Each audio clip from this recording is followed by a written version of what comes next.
Picture this. It's the early 1990s, and Southern Europe has just adopted the euro. The excitement is absolutely electric, right? I mean, everyone is expecting this golden age of limitless wealth, a rising tide that's going to lift all boats.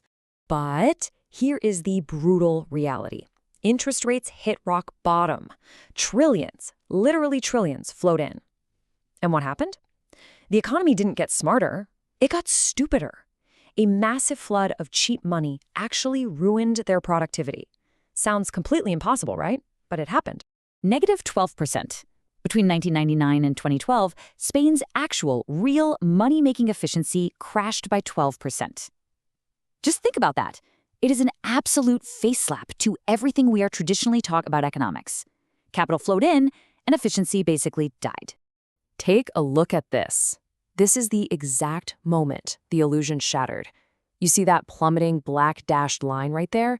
That is actual efficiency crashing hard. Now that orange line above it, that's what was supposed to happen. The economy was expected to surge with all that new cash, but instead, total undercover disaster. So we've got to ask, if there was so much cash floating around, why did productivity just fall off a cliff? Well, let's dive into part one. The money went to the completely wrong people. The whole crime is basically hiding right here in the data. This skyrocketing line you're seeing, it represents a massive, totally unfair gap. It's the gap between who actually got the money and who truly deserved the money.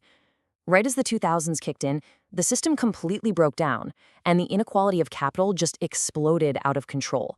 Think of it like a giant tug of war. Imagine two companies fighting for this cheap European cash. On the left, you've got the genius startup. They are incredibly smart, highly efficient, but, they're poor. On the right, you've got the dinosaur giant. Incredibly inefficient, but they are rich. They own a literal mountain of assets. So, guess who got all the cash? That brings us to part two, uncovering what we're going to call the brutal snobbery of banks. Here is the dirty secret of the financial world. Banks do not lend money to brilliant ideas.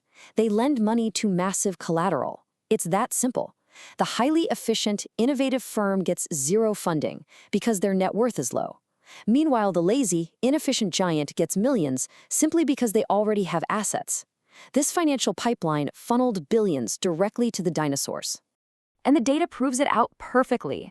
In a simulation in this paper, where two firms start with the exact same potential, the rich giant just hoards all the debt. They suck up all the capital. And meanwhile, the genius firm is completely choked off. They suffocate. The rich get richer, and the smart, well, they get starved. Now let's look at part three, a brutal strike on academic dogma, because this paper absolutely humiliated the old-school economic consensus. For years, standard financial models sold us this fairy tale.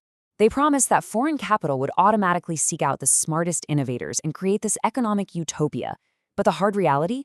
If your local banking system isn't strictly merit-based, a flood of cheap money is actually dangerous. It amplifies inequality, it makes the rich lazier, and the whole economy gets weaker. Of course, no academic paper is entirely flawless, right? So let's jump into part four, tearing the perfect veil. Let's rapid-fire some of this paper's blind spots, just to be completely impartial here. 1. They completely missed the massive Spanish real estate bubble because they were only looking at manufacturing. 2. They excluded the entire service sector, which is obviously a massive economic driver. And 3, like almost all macroeconomic papers, it relies heavily on rigid, mathematical assumptions about human behavior. So yeah, the logic is brilliant, but it's not exactly the entire universe. Which leads us right into our final section, part 5. Is more money really better? Look at the contrast here. When the cheap money hit Spain, capital misallocation exploded. In Italy and Portugal, they suffered the exact same fate. But look over at Germany. The misallocation line stays perfectly flat and stable. Why? Well, because Germany, France, and Norway had mature, merit-based financial markets. They actually handled the cash efficiently. The South, on the other hand, just choked on it. This brings us to the devastating final verdict straight from the authors. Quote, capital inflows were misallocated toward firms that have higher net worth but are not necessarily more productive. It cements this undeniable fact. A flood of money without a smart, merit-based banking system is absolutely toxic. So the next time the news excitedly declares that foreign investment is flooding in or that interest rates are dropping, don't just cheer. Stop and ask yourself, whose pockets is it really filling? Is it actually empowering the smart innovators? Or is it just feeding the dinosaurs?